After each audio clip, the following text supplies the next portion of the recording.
Ladies and gentlemen, how's lunch? Yeah? Gotta talk about food. Gotta talk about food. All right. Our topic for today is the impact of IP in games and animation, and I don't think there's anyone better to speak about it than the co-founder of Game Founders. Ladies and gentlemen, put your hands together for Kadri Ugand. Yeah, that's your mic. Hi, everybody. Is it possible to get the slides up as well, or? My name is Kadri Ugand, and I am the co-founder of Game Founders, which is a startup accelerator for the game sector. So let's just have a quick show of hands. Who knows what is an accelerator? Oh, good. Then you are going to enjoy my first slide, because I'm explaining what an accelerator is. Accelerators actually have been around already since 2005, but our special sort of focus is only in the game industry, which means that we took the traditional accelerator model and we applied it in a very strict sector or vertical. And I will show you in a little bit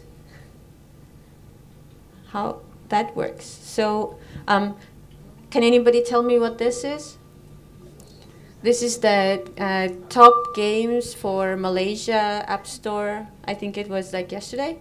So these are all the games that are up right now. So we will be talking later about what about those games you can protect and how. But first, let me tell you a bit about Game Founders. I'm sorry you can't really see the slides. So Game Founders is, I think, the most simplest way would say that we are a pre-seed investment fund. So we look for game studios to invest in. So here you can see that we are looking for game studios that have a team, they have a sort of a product, but they haven't really figured out yet how to make money out of that product. And so they basically come to us and we help them, and hopefully at the end of the day they have a successful business and we have a successful investment.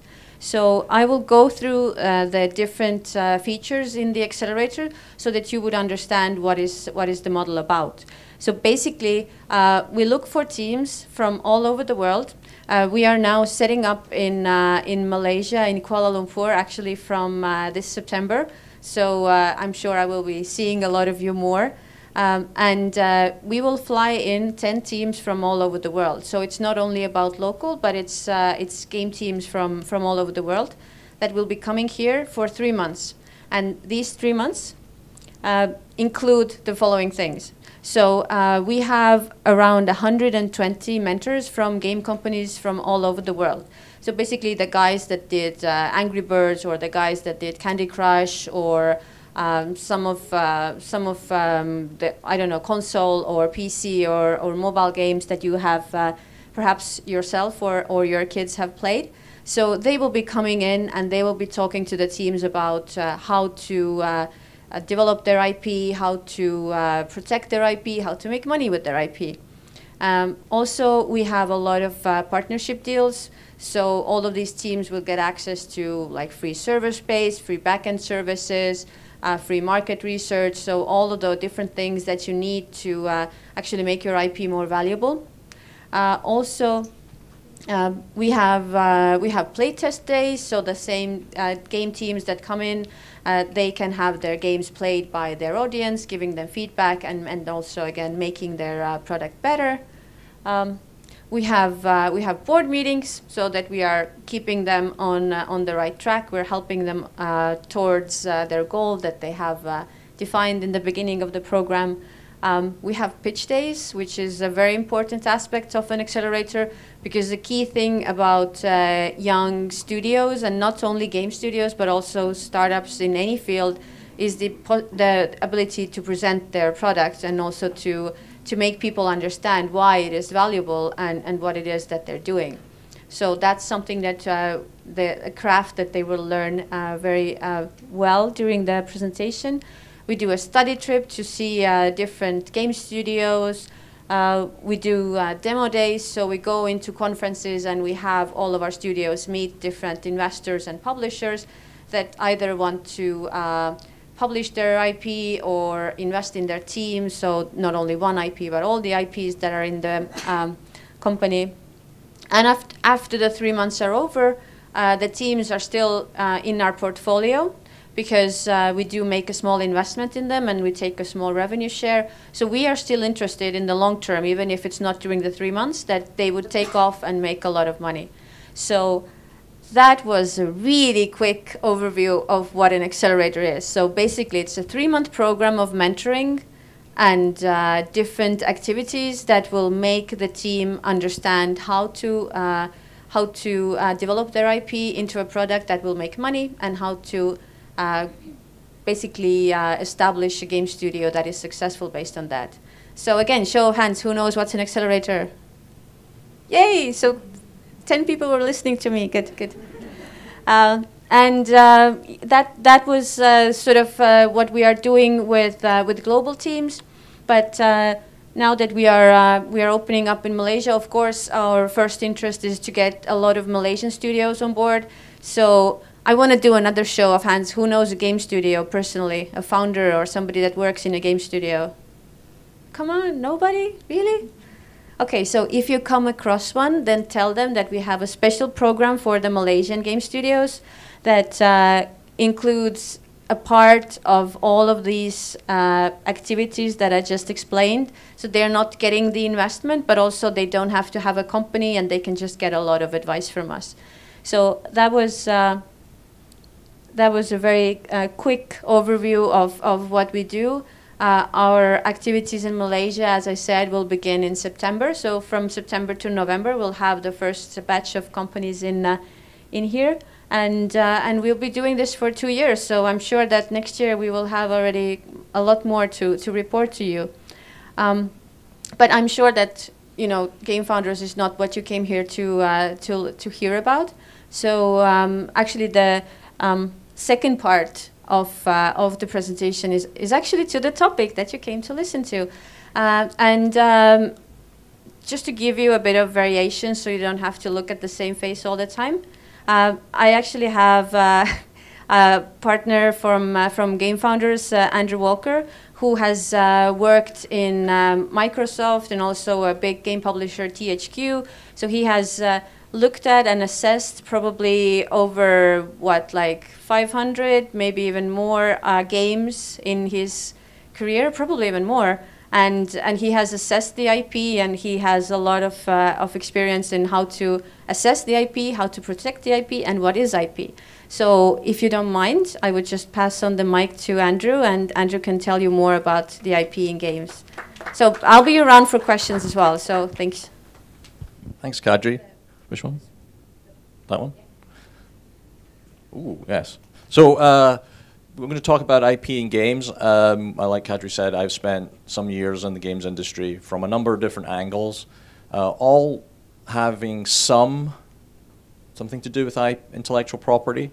And intellectual property in games forms many different things. You know, we talk about copyright, where in a game that could be music, it could be the game name, it could be the story, it could be the characters. If you've heard of Sonic the Hedgehog, that's a copyrighted character. If you've heard of Super Mario, that's a copyrighted character, or Angry Birds even. Everything down even to box design. So the design and the art that goes onto the front of a box that you might buy in a store is all copyrighted. And that all goes to the value of the IP. It all goes to what comprises the IP in games. But not just that, we have trademarked company names. So, you know, Electronic Arts is an example, Rovio, Supercell, these are all, you may not even know these names, but these are highly valuable names that are backing up games like Clash of Clans or Angry Birds or Simpsons game on the App Store. And the namespace in games is actually really, really valuable. Names like Call of Duty, names like Halo are all really, really valuable because It is completely unheard of that two games will share the same name. Unlike movies, for instance, where movies tend to be able to have the same name and be completely different if there's a gap over a certain period of time, games is completely different. We have what we call confidential information that often comprises IP.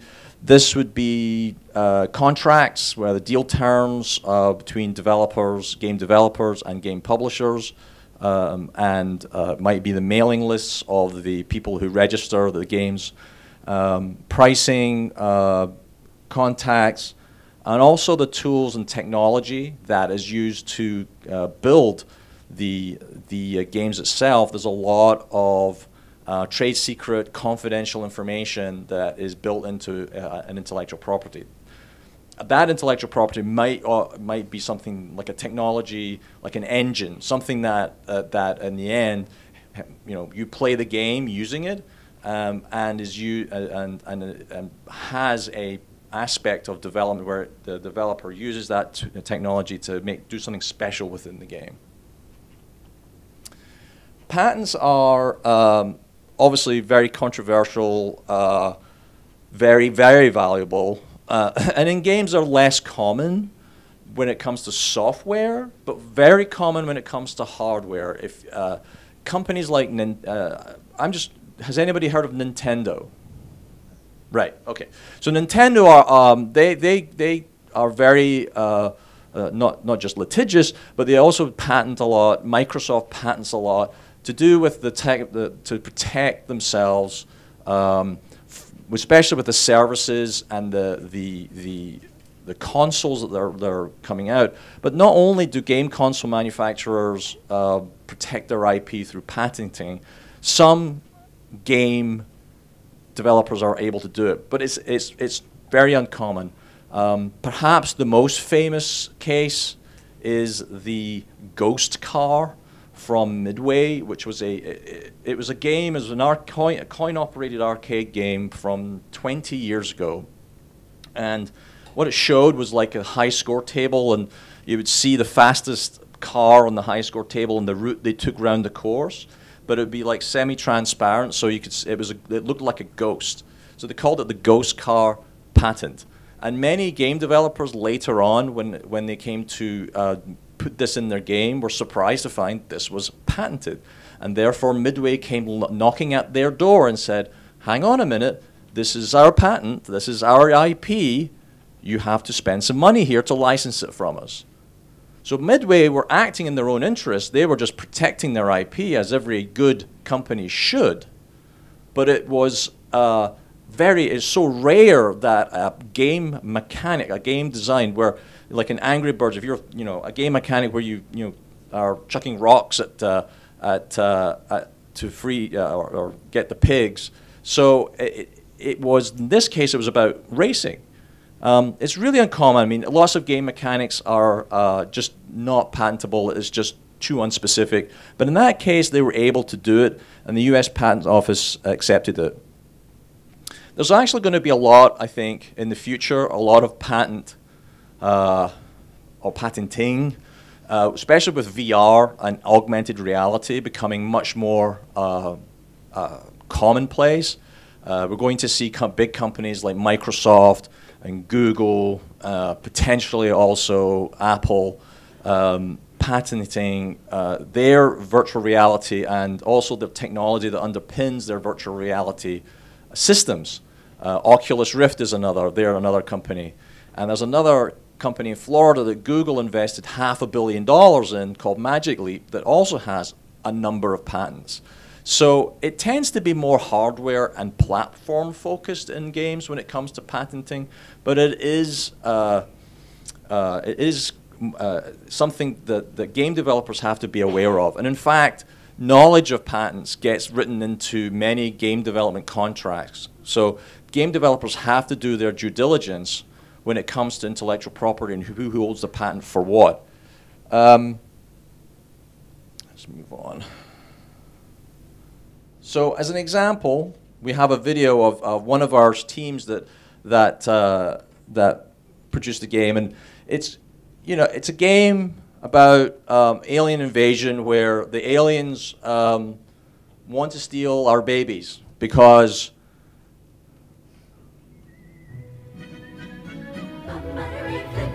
the baby's drool makes incredibly sweet candies for the aliens.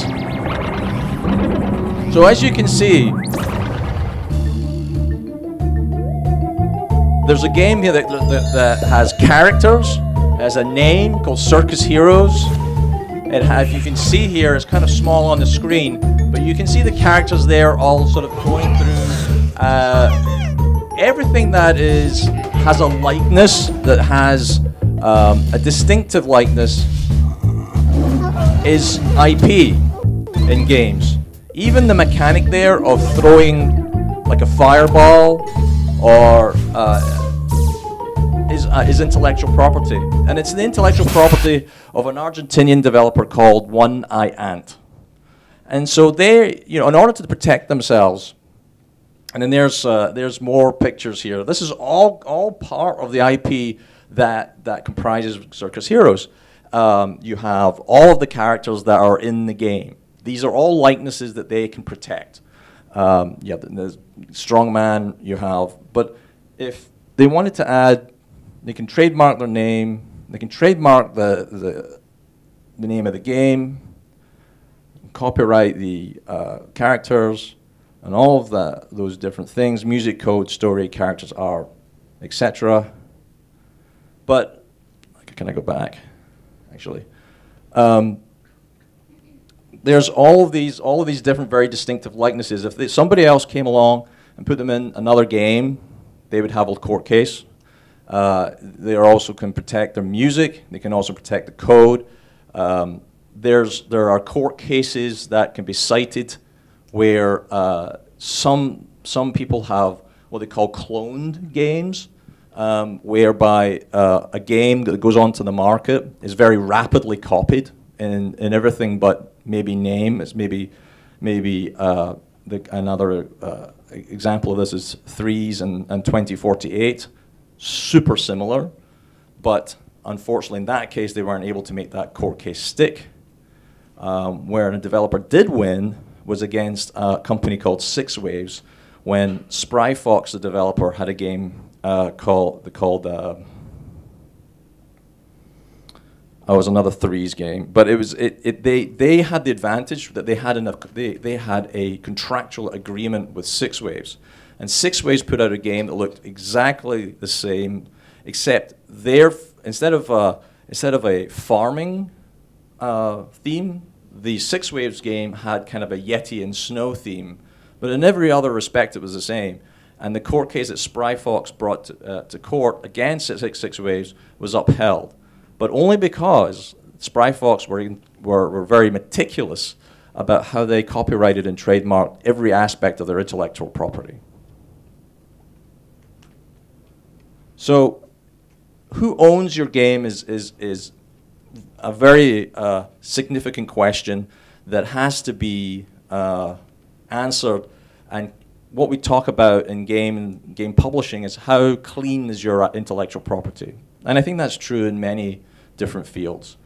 When you're building games, it's important to have as much agreements between everybody that's building the game. So whether it's a contractor or a full-time employee, there has to be an intellectual property agreement that means that everything that they do within that project is owned by the company. So the company itself wholly owns the IP. When the company comes to use other people's technology, be very aware of the agreements that you have and what is necessary to use that in a commercial setting. So that could be everything from fonts to pieces of software, pieces of code, and anything that they've taken from, say, they might buy on the internet. They might buy on the internet because it's suitable for their game, but they have to be sure that it's suitable to be in a game that's sold at retail. Also, be really careful whether your brand is in conflict. That's That is, do trademark searches, do your due diligence, where make sure that your game is not, whether intentionally or otherwise, a copy of something else.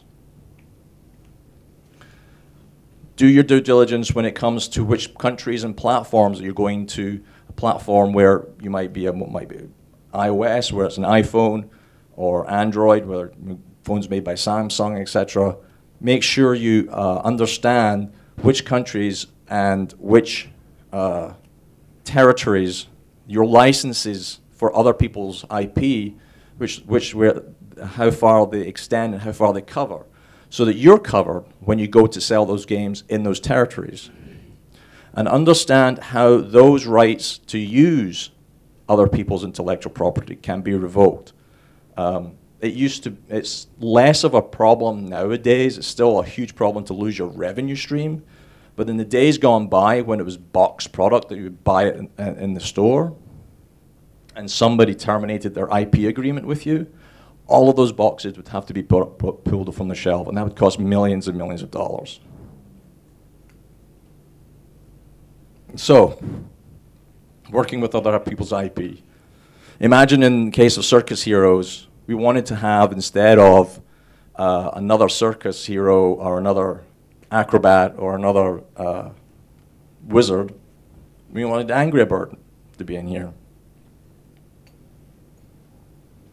You've got to be careful about using other people's brands in this game, and it's really surprising now just how far that extends, because photorealism, whereby a lot of games are trying to simulate reality and have the game set in a particular city.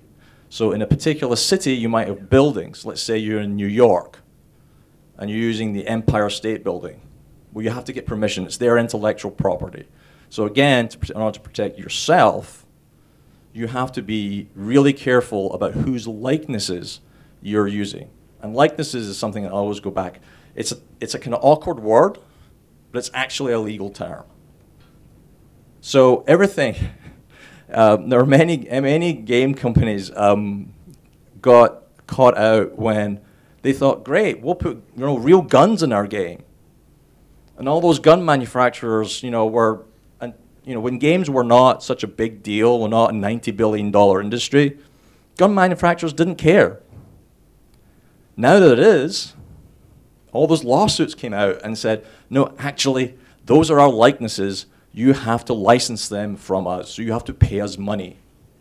It's the same with helicopters, same with planes, anything. I mean, I was involved in a game with car likenesses.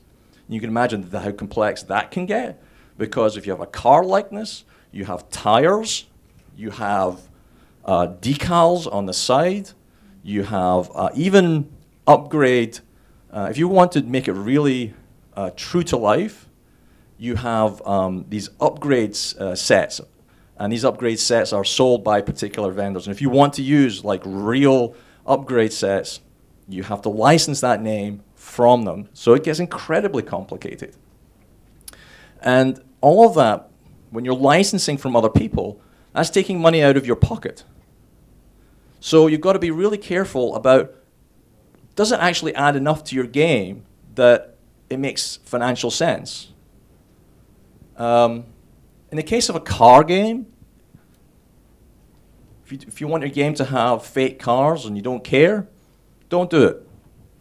But if your game is about simulating reality, it's about racing Ferraris and Porsches against one another, well, you're going to have to talk to those people. And actually, there's warfare between certain publishers to tie up the rights to certain car manufacturers.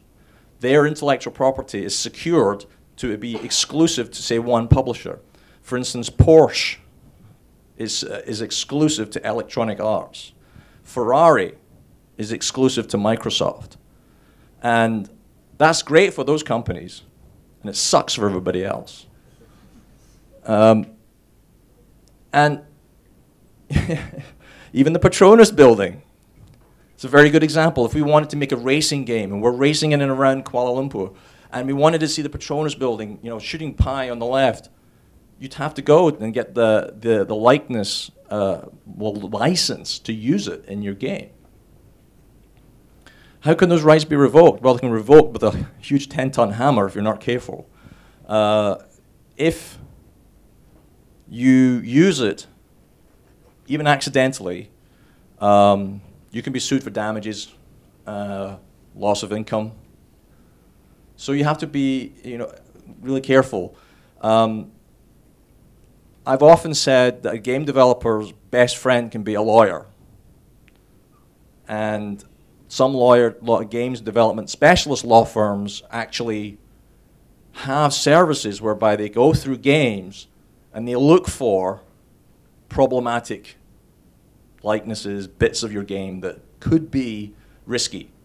And they'll give you a risk assessment. It's actually very useful. But game developers and lawyers don't often mix. So especially at the lower end, at the indie and the hobbyist end, there can be some sob stories whereby some people get sued, and especially so if you come across Disney or, yeah, well, they're all the one company now, Disney, Marvel, LucasArts, very litigious. There's also been cases where, and I've talked coming back to names, where some names are copyrighted, trademarked. So that means like whole names like Edge was a huge example a few years back, and actually ended up that a whole like somebody claimed that they held a trademark on Edge, and so nobody could make a game with the name Edge in it, which is kind of a problem. I mean, the whole word is just sort of taken out. And unfortunately for that person, he kind of raised the ire of large companies, because one company, Electronic Arts, wanted to release a game called Mirror's Edge. And then there was another smaller company that got stomped on by the holders, trademark holders, lawyers. But then they all kind of got together and broke the trademark in court. That's a very rare case, but it's just that you've got to be really careful. You've got to, you know, do your searches, get it trademarked. There are online tools that you can do to search for trademarks now. There's really no excuse for game developers to not be aware of trademarks that might be close to what you're intending.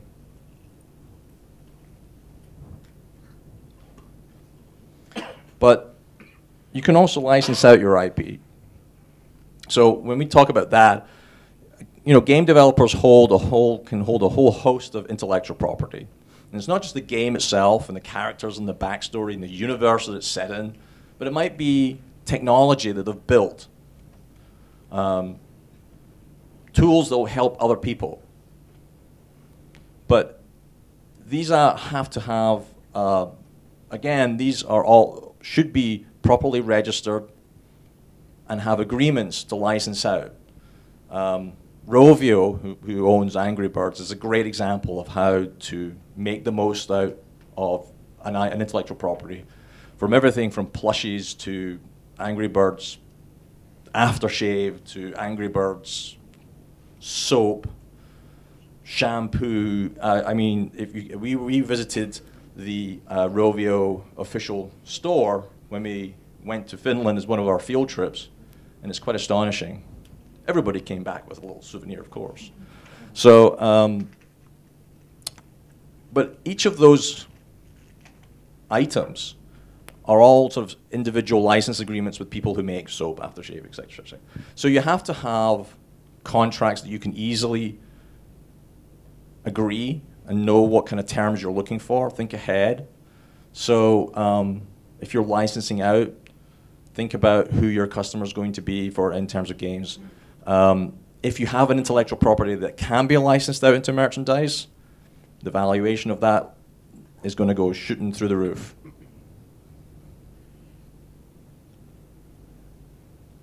Speaking of which, trying to value a game, an IP in game is a little bit of a black art. I've been involved with it for 20 or so years. There isn't really a lot of magic formulas that can truly value an IP, except how much is somebody else willing to pay for it. You can make arguments that your IP is valued at a particular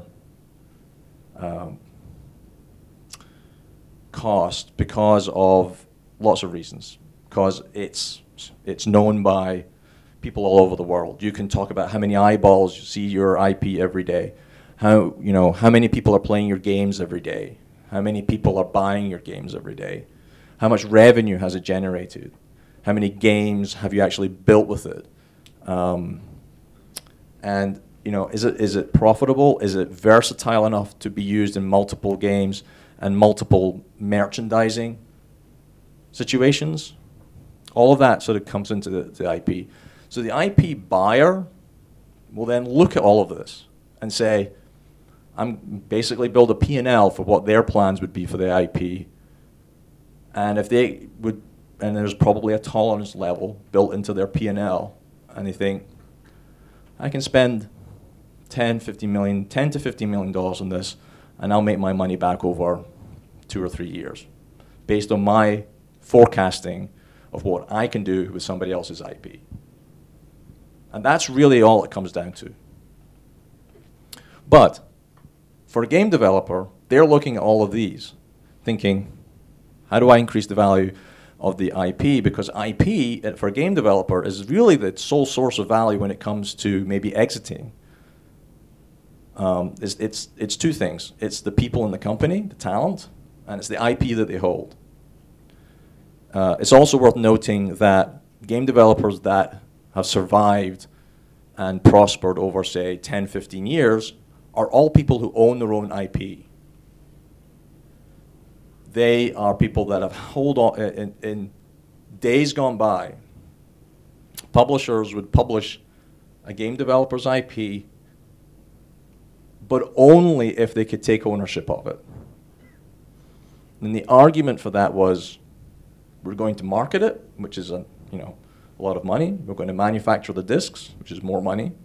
We're going to pay you to cover the cost of development, which is even more money. So in return, we don't want to see that IP walk to another publisher. So actually, as part of this deal, we'll take it. Well, that doesn't happen so much anymore. And it's a good news for game developers, and it's certainly good news for people like us who are trying to help game developers grow and prosper and increase in valuation. But you look at, I've worked with great teams like, these are not necessarily household names, but Team 17, they've been around for 30 years. And I attribute that to the fact that they own their own IP. Revolution Software own their IP. So they can choose what to do with it. They're completely in control, rather than being kind of locked into this relationship with a publisher.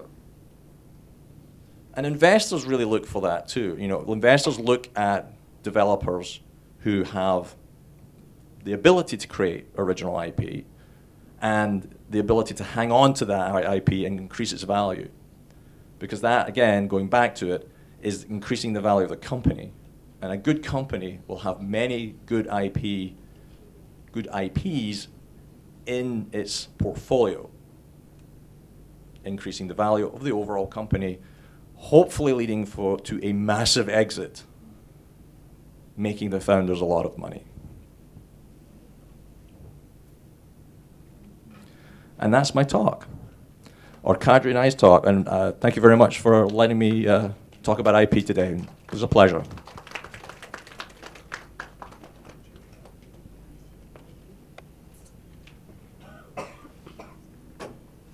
Ladies and gentlemen, another big round of applause for Andrew Walker and Kadri Ugan. Fantastic, fantastic work. If you all have questions, and I'm sure you have some burning questions, especially if you're in the gaming industry, please feel free to take the mic on the floor. And can we have you guys? Sure.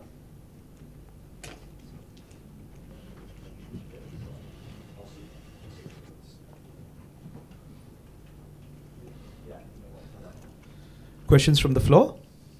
Please. Please also introduce yourself, sir. Hi, my name is Brian from Malaysia. Sorry, this question might be quite basic, but patents are jurisdictional, correct? And if you are marketing a product in a certain country, you would patent it in that country. But for a game, it's this game will be played so many countries in the world. Are you going to patent it in every country? And you mentioned that in a game there are so many IPs involved. So how do you go about doing that? That's number one. Number two, it's a slight of a off-tangent question, but I just like to know. I read somewhere that for iTunes, when you buy music off online, it doesn't actually belong to you. It's just a license. So therefore, you cannot pass it on to your children. There's this case, there's this Bruce Willis case. I don't know whether it's true or not. But is it true also for games? If I buy something now, can I pass it on to my children legally? Thank you. First question, if you're selling your game in multiple territories, do I have to trademark and copyright everything in those territories? To be absolutely safe, yes. And it can be a costly business. You're absolutely right. You can press a button now, and a game can be distributed and available for purchase in almost globally. So it's somewhat for the game itself. Not talking about components of the game. Some of the agreements, like you talk about iTunes, and maybe you can also talk about Google Play, actually do protect the game developer, because there's already an end-user license agreement between the game player, a game purchaser, and the retail store. But if you've got things in the game, like I talked about, whereby you're talking about cars, etc., technology, then you have to have an agreement that is, to be safe, probably global. And that, of course, increases the value of what they're going to ask from you. With regards to ownership of games, I'm not as... Games do not have the same licensing as music. You can, but it depends on system to system. Steam allows you to gift games to other people. That's a PC purchasing store online. Google Play, you own outright, and you can actually get refunds. iTunes, you own outright, but you don't have the rights to gift, so you can't give it. So there are restrictions built into the licensing agreement that you have with Apple, or you have with Google, or whichever store. So it's not as flexible as one would want, and it's actually something that people talk about a lot in game circles, that wouldn't it be cool if I could give a game for Christmas over a mobile store? Well, it's actually quite hard, but it's something that comes up regularly, so it's a really good question.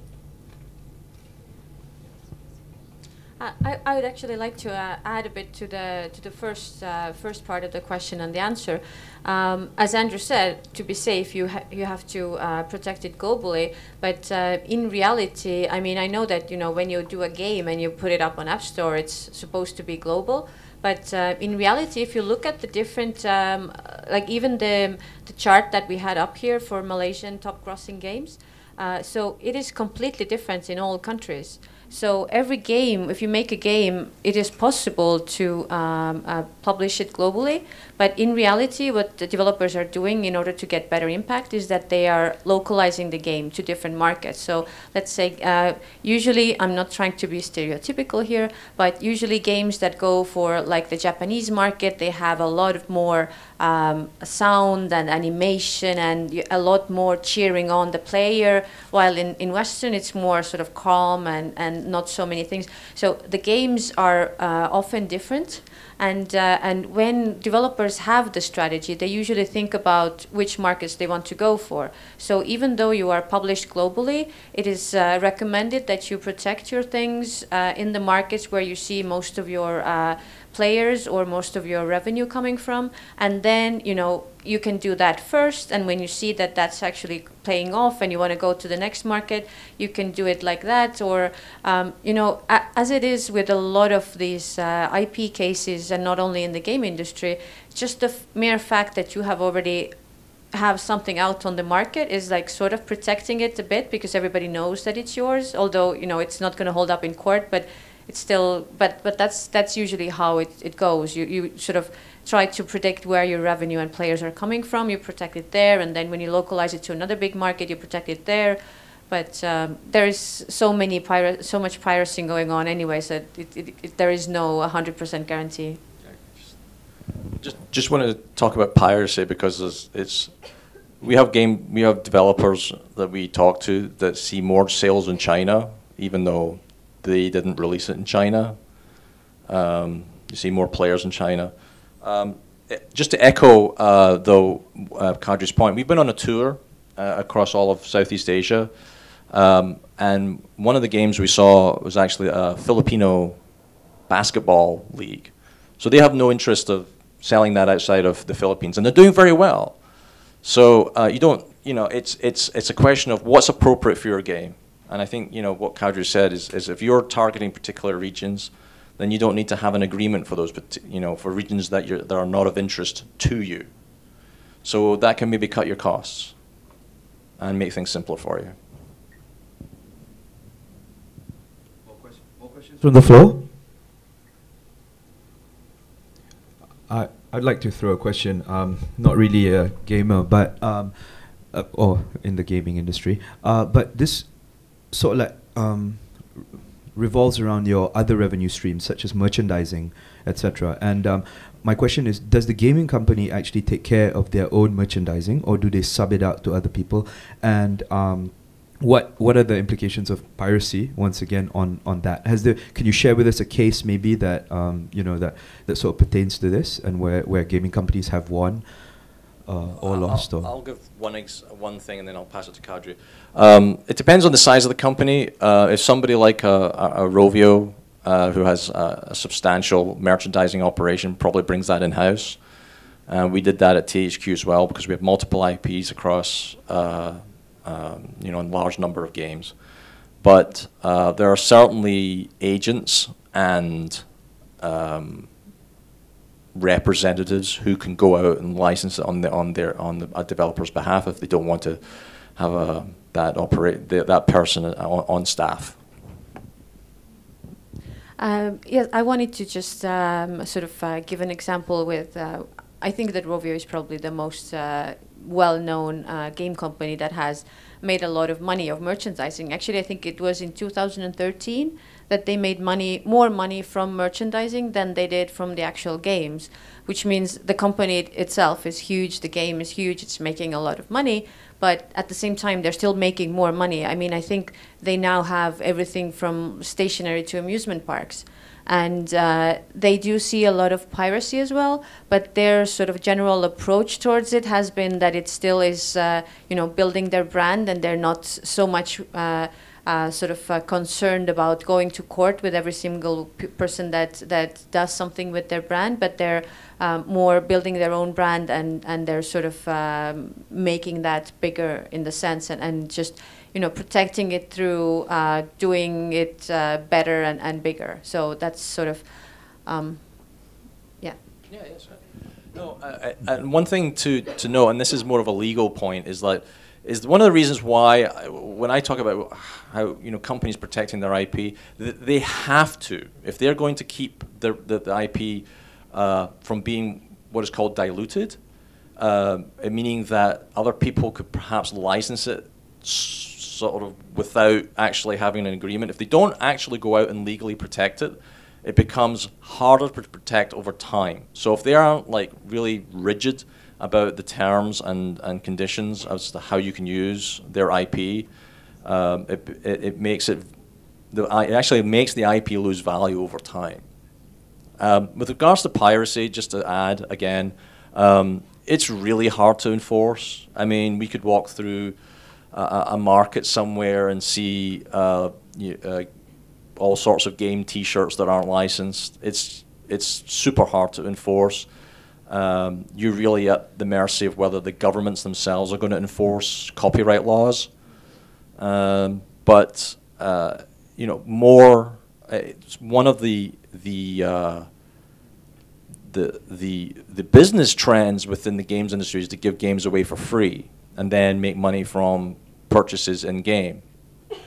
And sometimes that helps with the idea of piracy because you're not losing any money if somebody throws it up somewhere.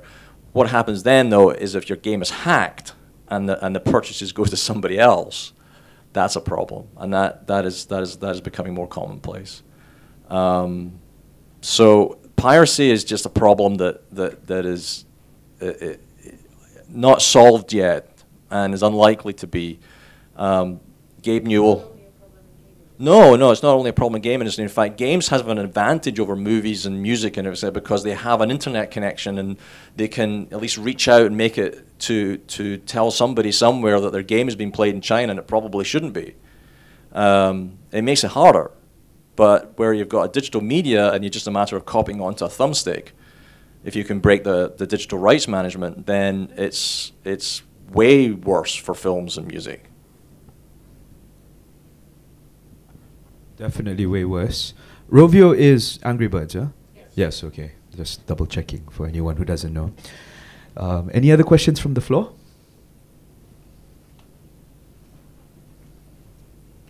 No one from the gaming industry here? Right, in that case, I would like to ask if any of you have anything else to say, any last words that you'd like to part with them? Just thanks very much for letting us talk about games today. I hope we maybe got you interested in the games industry even. And if we'll be around to answer any questions that you might have after the talk. So just a pleasure to talk to you about it. Yes, and thank you as well from my part. And as I said before, if you know any nice game companies, then send them all to gamefounders.com. Thank you. Fantastic. Ladies and gentlemen, Kadri Uganda and Andrew Walker. Our next session will be happening here within the next 10 minutes. Thank you.